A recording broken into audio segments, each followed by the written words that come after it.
Hello students, how are you?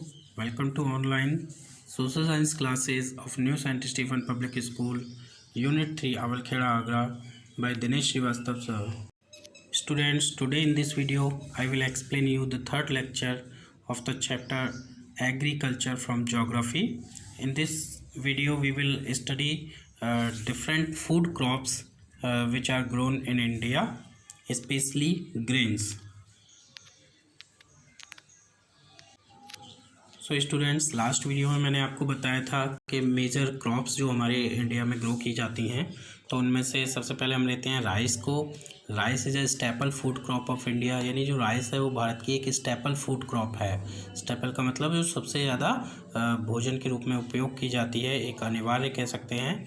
It is a kharif crop और ये एक खरीफ क्रॉप है।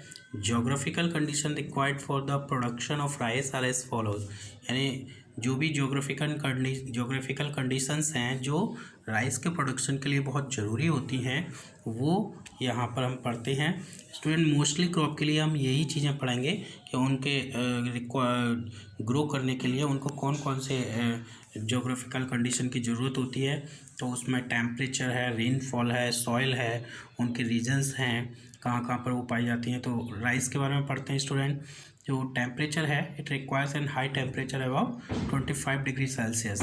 यहाँ पर 25 डिग्री सेल्सियस के लगभग या इससे ज़्यादा हमें टेम्परेचर की ज़रूरत पड़ती है राइस के लिए। अगर रेनफॉल की बात करें तो it requires high humidity with annual rainfall about 100 centimetre, यानी इसके लिए high humidity you know very well, humidity is the amount of water in the atmosphere in the air we can से।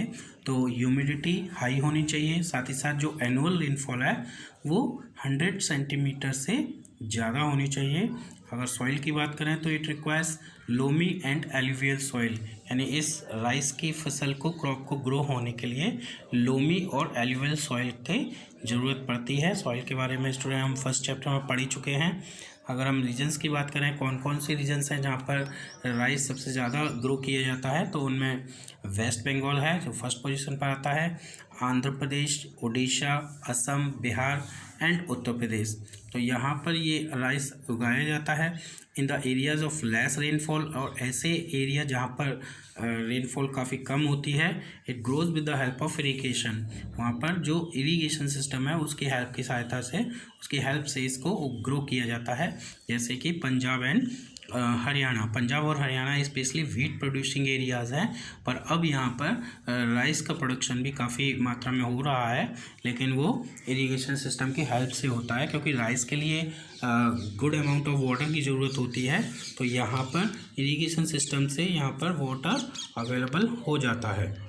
स्टूडेंट्स, नेक्स्ट जो हमारी crop है वो है हमारी वीट, और wheat is also the staple crop of India, ये भी स्टेपल क्रॉप है। और we can say it is the main food crop in north and north western part of the country, यानी हमारी कंट्री के जो नॉर्थ और नॉर्थ वेस्टर्न पार्ट्स हैं, यहाँ पर ये सबसे मेन फूड क्रॉप है, यानी सबसे ज़्यादा खाई जाने वाली क्रॉप है। Conditions required for the growth of wheat, यहाँ पर देखते हैं कि वीट के ग्रोथ के लिए कौन कौन सी कंडीशंस रिक्वायर होती हैं। तो देखिए, टेम्परेचर की बात करें तो this rabi crop requires a cool growing season, यानी ये कैसी क्रॉप है, रबी सीजन की क्रॉप है, और इसके लिए कूल ग्रोइंग सीजन की ज़रूरत होती है, यानी ठंडे सीजन की ज़रूरत होती है। इसीलिए हम इसको जो हमारा रबी क्रॉप का जो बिगनिंग है उसमें इसको इसकी सोइंग शुरू होती है। And a bright sunshine at the time of ripening, और राइपनिंग के टाइम पर जब ये पक जाती है तो उस समय ब्राइट सनशाइन की ज़रूरत होती है। तो दोनों टाइम इसका डिफरेंस होता है। उगते समय, बोते समय इसको अलग टेम्परेचर चाहिए होता है, और जब ये फसल पक जाती है तो उस समय इसको अलग टेम्परेचर चाहिए होता है। अगर रेनफॉल की बात करें तो इसको it requires 50 to 75 centimetre of rainfall annually, इसको एनुअली 50 to 75 सेंटीमीटर रेनफॉल की ज़रूरत पड़ती है, जबकि राइस को कितनी पड़ती थी, मोर देन 100। अगर सॉइल की बात करें तो यहाँ पर लोमी, डोमेट सॉइल या फिर ब्लैक सॉइल जो होती है उसकी ज़रूरत होती है। वैसे एलुवियल सॉइल में भी हम इसको ग्रो करते हैं, क्योंकि उत्तर प्रदेश, पंजाब, हरियाणा वगैरह में एलुवियल सॉइल ही पाई जाती है, वहाँ पर ये वीट काफ़ी मात्रा में ग्रो होता है। है ना, जो मेजर वीट प्रोड्यूसिंग स्टेट्स हैं हमारे देश के, तो उनमें सबसे आगे पंजाब है, फिर Haryana, Uttar Pradesh, Bihar, Rajasthan and parts of Madhya Pradesh. और कुछ मध्य प्रदेश के जो हिस्से हैं वहाँ पे भी इसको अच्छी मात्रा में उगाया जाता है। तो स्टूडेंट्स, वीट एक मेजर ग्रेन है जो हमारे देश में खाया जाता है। तो स्टूडेंट, नेक्स्ट क्रॉप की बात करें तो ये है मिलेट्स। मिलेट्स क्या होता है, देखिए, jowar, bajra and ragi are the important millets grown in India. यानी ये भारत में उगाए जाने वाले जो इम्पोर्टेंट मिलेट्स हैं वो ये हैं, ज्वार, बाजरा और रागी। दो these are known as coarse grain, यानी कि यद्यपि इनको कोर्स ग्रेन यानी कि थोड़े भद्दे या कहें कि बहुत ही अजीब ग्रेन्स के रूप में इनको जाना जाता है, they have very high nutritional value, लेकिन इनकी जो न्यूट्रिशनल वैल्यू होती है वो काफ़ी हाई होती है। अगर हम इनकी जो रोटी है, जैसे बाजरा है, ज्वार है, इनकी रोटी अगर बना करके खाएं तो ये हमारी जो है बॉडी के लिए, हमारी हेल्थ के लिए भी बहुत अच्छा है। एग्जांपल के लिए देखिए, ragi is very rich in iron, calcium, other micro nutrients and roughage. यानी जो रागी है उसमें आयरन बहुत अच्छा होता है, आयरन है, कैल्शियम है, और जो दूसरे माइक्रो न्यूट्रिएंट्स हैं या फिर जो रफेज हैं वो बहुत ही अच्छी मात्रा में इसमें मिलते हैं, जो हमारी बॉडी के लिए भी बहुत ज़रूरी होते हैं। Jowar is the third most important food crop with respect to area and production. अगर हम इसमें ज्वार की बात करें तो ज्वार जो है वो तीसरी सबसे महत्वपूर्ण फूड क्रॉप है। अगर हम एरिया और प्रोडक्शन के संदर्भ में बात करते हैं तो it is a rain feed crop. ये रेन फीड क्रॉप है, यानी इसमें रेन की ज़्यादा ज़रूरत पड़ती है। Mostly grown in the moist areas, और जो मॉइस्ट एरियाज़ हैं यानी नमी वाले स्थान हैं जहाँ पर पानी या वाटर की मात्रा अधिक होती है, वहाँ पर इसको ग्रो किया जाता है। विच हार्डली नीड्स इरीगेशन, और जहाँ पर इरीगेशन की ज़रूरत शायद इसको नहीं पड़ती है। Major jowar producing states were Maharashtra, Karnataka, Andhra Pradesh and Madhya Pradesh in 2011-12। अगर 2011-12 की बात करें तो उस समय जो मेजर ज्वार प्रोड्यूसिंग स्टेट्स थे उनमें महाराष्ट्र, कर्नाटका, आंध्र प्रदेश और मध्य प्रदेश। अब देखिए, दूसरी जो मिलेट्स है वो है बाजरा। Bajra grows well on sandy soils, यानी जो बाजरा है वो सैंडी सॉइल में, यानी जो बालुई जो मिट्टी होती है उसमें अच्छे से उगती है, एंड सैलो ब्लैक सॉइल, या फिर जो सैलो ब्लैक सॉइल होती है। Major bajra producing states were, जो बाजरा प्रोड्यूस करने वाले जो मेजर स्टेट्स हैं या थे 2011-12 के अकॉर्डिंग, उनमें कौन कौन से थे? राजस्थान है, उत्तर प्रदेश है, महाराष्ट्र है, गुजरात है एंड हरियाणा है। अगर हम रागी की बात करें स्टूडेंट्स, तो ragi crop of dry season, ragi जो क्या है, एक ड्राई रीजन्स की क्रॉप है, and grows well on red, black, sandy, loamy and shallow black soil. और ये कहाँ पर अच्छे से ग्रो करती है? रेड सॉइल में, ब्लैक सॉइल में, सैंडी सॉइल में, लोमी सॉइल में, और जो शैलो ब्लैक सॉइल होती है। शैलो का मतलब होता है स्टूडेंट जो केवल ऊपरी सतह पर ब्लैक होती है, फिर नीचे गहराई में जाकर वो चेंज हो जाती है। Major ragi producing states are, जहाँ पर सबसे ज़्यादा रागी प्रोड्यूस की जाती है उन स्टेट्स का नाम है, देखिए, कर्नाटका, तमिलनाडु, हिमाचल प्रदेश, उत्तराखंड, सिक्किम, झारखंड एंड अरुणाचल प्रदेश। तो स्टूडेंट, आपको ये रीजन्स आपको याद रखने हैं कि ये कौन कौन से स्टेट्स में सबसे ज़्यादा उगाई जाती है, या कौन कौन से स्टेट्स हैं जहाँ पर ये क्रॉप उगाई जाती है। आप इसमें पिक्चर देख सकते हैं, ये बाजरा की दी है, तो बाजरा, रागी और ज्वार ये तीनों ही मिलेट्स क्रॉप में आते हैं। नेक्स्ट क्रॉप स्टूडेंट्स, हम मैज़ के बारे में पढ़ते हैं, इसे मैज़े भी कह सकते हैं। It is a crop which is used both as food and fodder. तो ये एक ऐसी क्रॉप है जिसका यूज़ हम फूड और फॉडर दोनों के लिए करते हैं, यानी अपने भोजन के लिए भी करते हैं मनुष्यों के, और पशुओं के चारे के लिए भी इसका यूज़ किया जाता है। It is a kharif crop which requires temperature between 21 degree Celsius to 27 degree Celsius. यानी ये किस सीज़न की क्रॉप है? खरीफ सीज़न की क्रॉप है, और इसको टेम्परेचर की 21 डिग्री सेल्सियस से 27 डिग्री सेल्सियस तक के टेम्परेचर की रिक्वायरमेंट होती है।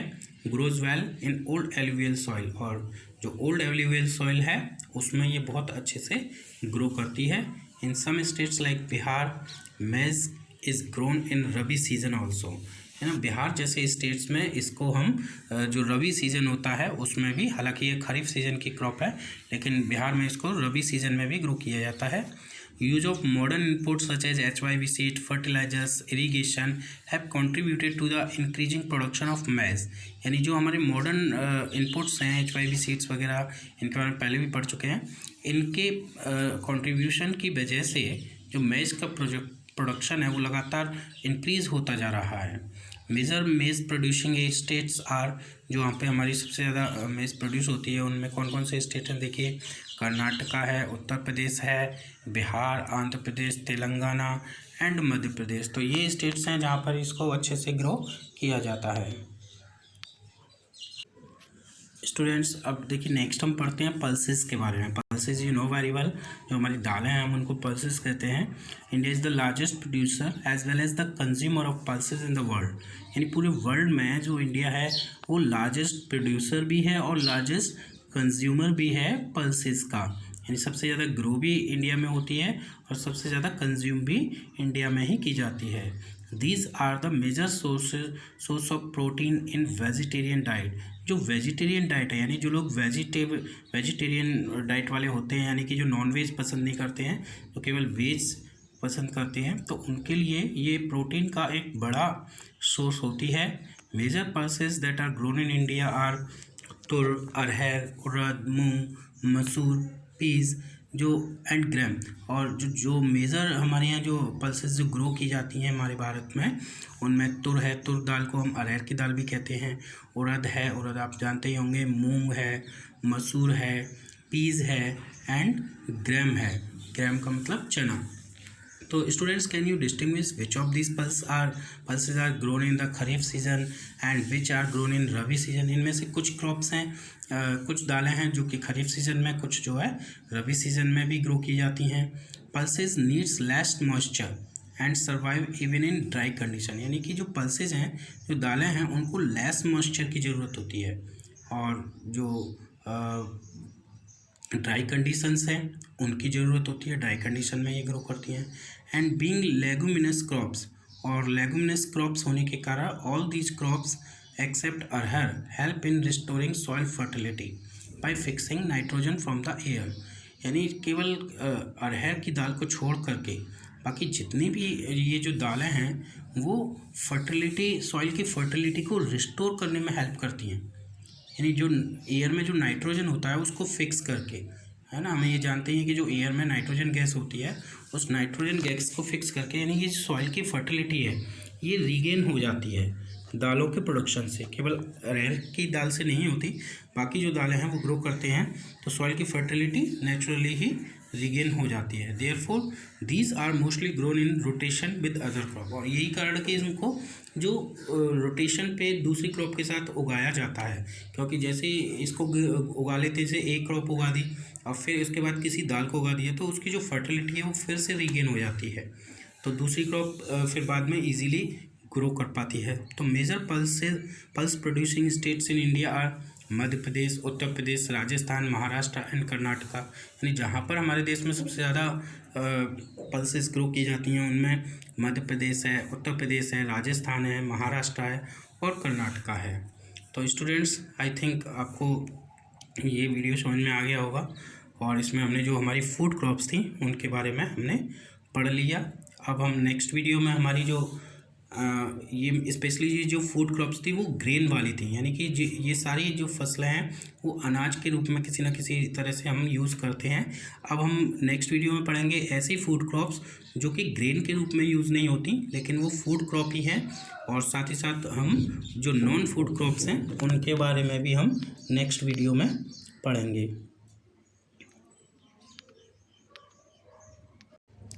So once again students, thank you for watching this video.